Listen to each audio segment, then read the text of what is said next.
Ukraine's war with Russia has exploded into a hot-button issue in the 2024 U.S. presidential race. The relentless conflict, claiming over 1 million lives, seems far from resolution. Vice President Kamala Harris has vowed to stick with the current U.S. strategy, military, economic, and political support for Ukraine while keeping Russia under tough sanctions. President Joe Biden's message has been clear. Ukraine must win this war, and Russia will not succeed. But Donald Trump, always the wild card, has claimed that had he been in power, this war wouldn't have even started. Now, he insists he can stop the bloodshed within 24 hours of being elected. This bold promise raises a central question for American voters. Should the U.S. continue pouring resources into Ukraine for as long as necessary, or should it push for a quick end to the war, even if that means forcing Ukraine into a compromise with Russia?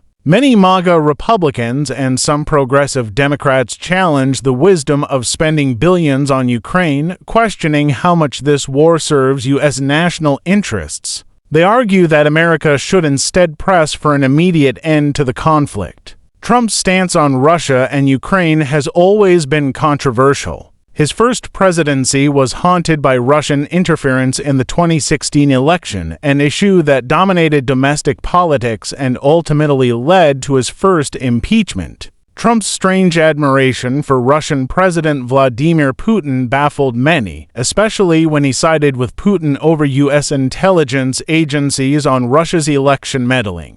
Despite Trump's tough talk on improving ties with Russia, his record was mixed. While sanctions were imposed on Russia for election interference and the poisoning of an ex-Russian spy in the UK, his administration also pulled out of key arms control treaties, dismantling decades of progress. And when it came to Ukraine, Trump lifted a ban on sending lethal weapons to Kyiv, helping in its defense against Russian forces. But this was overshadowed by his infamous phone call with Ukrainian President Volodymyr Zelensky, where he allegedly demanded Ukraine dig up dirt on the Bidens in exchange for U.S. aid. That call became the centerpiece of his impeachment. In contrast, Biden came into office hoping to stabilize relations with Russia. His first move was to renew a key nuclear arms control treaty, and he even met with Putin in 2021, cautiously optimistic about cooperation. That all collapsed when U.S. intelligence uncovered Russia's military buildup along Ukraine's border.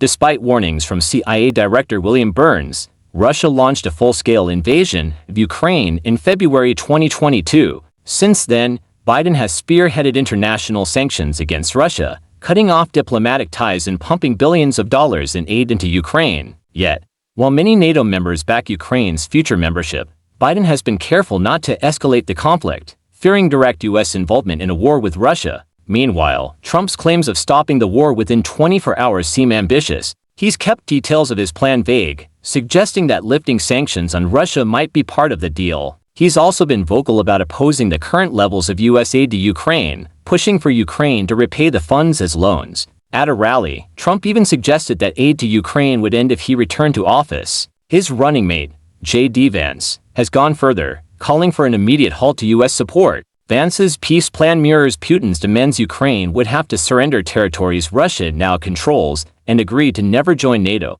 Harris, standing firmly behind Biden's policies, have pledged unwavering support for Ukraine and NATO allies. In a presidential debate, she warned that under Trump's leadership, Putin would already be in Kyiv. She emphasized that Biden's approach has preserved Ukraine's independence and kept NATO strong. Harris has met with Zelensky multiple times, showing solidarity as Ukraine fights for its survival. As the election looms, the future of U.S. policy on Ukraine is uncertain. A Harris administration would likely continue Biden's strategy, providing support without pushing the war into more dangerous territory. Trump, on the other hand, promises a dramatic shift, potentially cutting off aid and forcing Ukraine to negotiate with Russia. The next president's decisions will be shaped not only by campaign promises but also by the evolving situation on the battlefield and the shifting positions of NATO and global allies.